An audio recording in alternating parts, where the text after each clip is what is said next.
the planning era, bank nationalization, wars, droughts, the fall of the Bretton Woods system, oil shocks, a precarious balance of payment situation and the subsequent market reforms, the Asian and the global financial crisis, the taper tantrum, and finally the COVID-19 pandemic and the geopolitical hostilities of the recent years. During this journey, the Reserve Bank was always at the forefront, combining its developmental and regulatory roles in steering the Indian financial system and the economy towards stability. While doing so, the Reserve Bank has discharged its responsibility with integrity and professionalism. Compared to many other central banks, the Reserve Bank has a much broader range of functions which is vital for ensuring macro-financial stability of a modern and complex economy like India. There are functional complementarities among the various responsibilities of the Reserve Bank of India. Being a full-service central bank, the Reserve Bank is well positioned to take a holistic view of various critical issues confronting the economy and the financial sector, and it's also well positioned to take appropriate steps in the best interest of the economy. We continuously strive to learn, adapt, and innovate while performing our multiple responsibilities.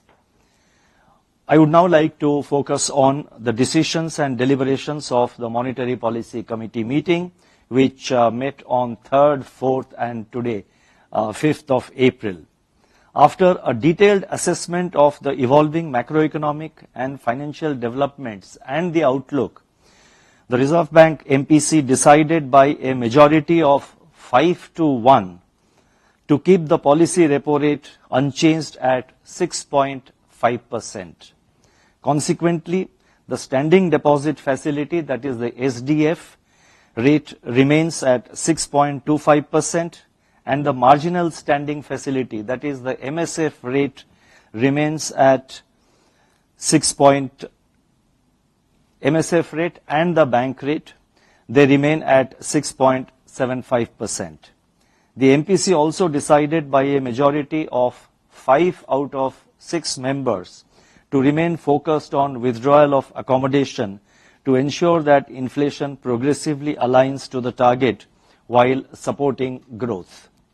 I shall now briefly set out the rationale for these decisions. Since the last policy, the growth inflation dynamics have played out favorably. Growth has continued to sustain its momentum, surpassing all projections. Headline inflation has eased to 5.1% during both January and February, and this has come down to 5.1% in these 2 months from the earlier peak of 5.7% in the month of December. Core inflation has also declined steadily over the past 9 months to its lowest level in the series. The fuel component of CPI remained in deflation for 6 consecutive months. Food inflation pressures, however, accentuated in February. Looking ahead, robust growth prospects provide the policy space to remain focused on inflation and ensure its descent to the target of 4%.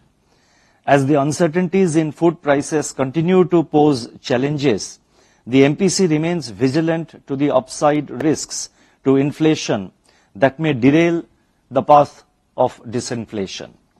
Under these circumstances, monetary policy must continue to be actively disinflationary to ensure anchoring of inflation expectations and fuller transmission of the past monetary policy actions. The MPC therefore decided to keep the policy rate unchanged at 6.5% in this meeting and also remain focused on withdrawal of accommodation. The MPC will remain resolute in its commitment to aligning inflation to the target. I would now like to provide an assessment of growth and inflation and I will begin with the scenario relating to global growth.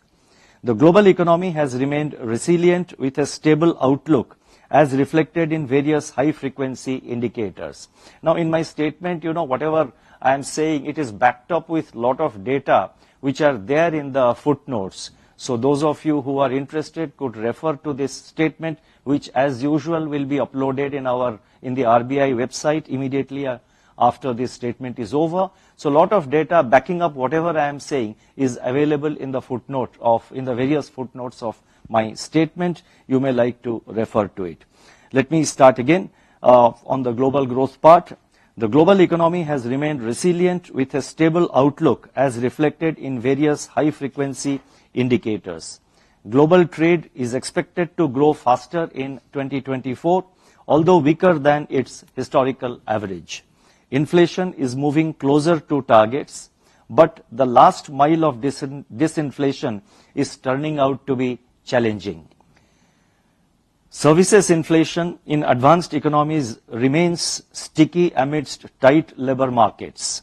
Accordingly, central banks are cautious in their communications, thereby tempering market expectations about the timing and magnitude of interest rate cuts later during this year. Equity markets have gained while bond yields and the US dollar have remained volatile. The overall outlook is challenged by continuing geopolitical conflicts, disruptions in trade routes, and high public debt burden. In the last monetary policy statement, if you recall, I had expressed concerns about the high levels of public debt in both advanced and emerging market economies, that is the EMEs. These are dormant risks which could erupt abruptly.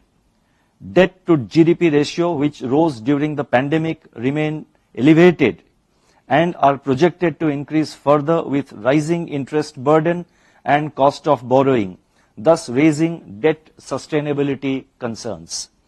Worsening debt situation in advanced economies, in particular, can generate spillovers for the emerging market economies in the form of swings in capital flows and volatility in financial markets. The emerging market economies with rising levels of public debt in particular would be vulnerable to these spillover effects. Credible fiscal consolidation plans, particularly in major advanced economies, focusing on growth-enhancing investment would be necessary to address this challenge, not only for themselves, but also I think for the overall global economy.